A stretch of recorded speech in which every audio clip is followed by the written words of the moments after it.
Halo semuanya, selamat datang kembali di channel ini. Pernah nggak sih kita merasa lelah mendengar berita korupsi di negeri ini? Hampir setiap minggu, selalu saja ada kasus baru yang mencuat.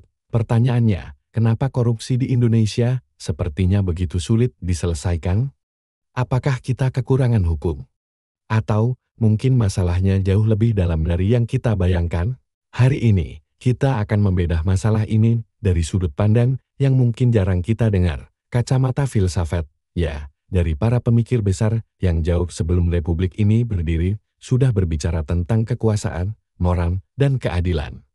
Coba kita lihat dulu fakta menarik ini, banyak koruptor justru adalah orang-orang berpendidikan tinggi. Mereka paham hukum, tapi tetap melanggar. Ini menunjukkan bahwa korupsi bukan sekadar masalah aturan, tapi krisis etika yang mendalam. Immanuel Kant, filsuf terkenal asal Jerman, punya pandangan menarik soal ini. Dia bilang, bertindaklah seolah-olah prinsip tindakanmu bisa dijadikan hukum universal. Bayangkan, kalau semua pejabat berpikir seperti ini, mungkin korupsi tidak akan jadi hal yang dianggap biasa seperti sekarang. Tapi di Indonesia, kita punya masalah yang lebih besar, hilangnya rasa malu. Korupsi malah sering dianggap sebagai tanda kepintaran dalam mengambil kesempatan. Aristoteles sudah mengingatkan bahwa kebajikan itu bukan bawaan lahir, tapi dibentuk dari kebiasaan dan teladan. Kalau pemimpin kita sudah memberi contoh buruk, bagaimana rakyat bisa punya standar moral yang sehat? Plato dalam bukunya Republik menulis sesuatu yang sangat relevan. Negara akan hancur jika yang berkuasa bukan orang bijak.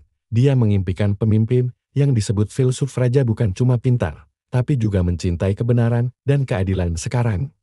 Pemimpin sering dipilih bukan karena integritas, tapi karena elektabilitas semata. Hannah Arendt memberi kita konsep menarik, banalitas kejahatan. Maksudnya, kejahatan besar sering dilakukan oleh orang-orang biasa yang hanya mengikuti sistem, tanpa berpikir kritis, tanpa empati. Korupsi di Indonesia pun begitu sudah jadi sistemik, bahkan dianggap normal.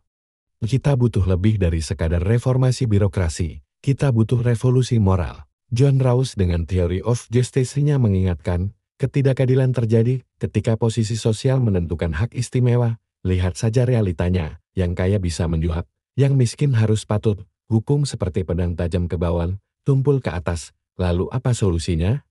Para filsuf mengajarkan bahwa masalah besar tidak bisa diselesaikan dengan solusi instan. Kita butuh pendidikan etika sejak dini, bukan cuma hafalan. Kita butuh pemimpin yang jadi teladan, bukan sekadar pencitraan. Kita butuh hukum yang adil dan tegas, tanpa pandang bulu. Dan yang paling penting, kita butuh masyarakat yang kritis, bukan permisif. Korupsi bukan cuma masalah hukum.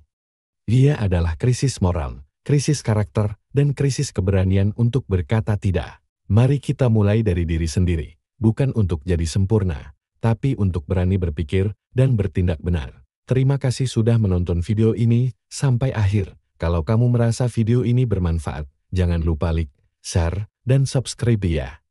Sampai jumpa di video berikutnya, dan tetaplah berpikir kritis.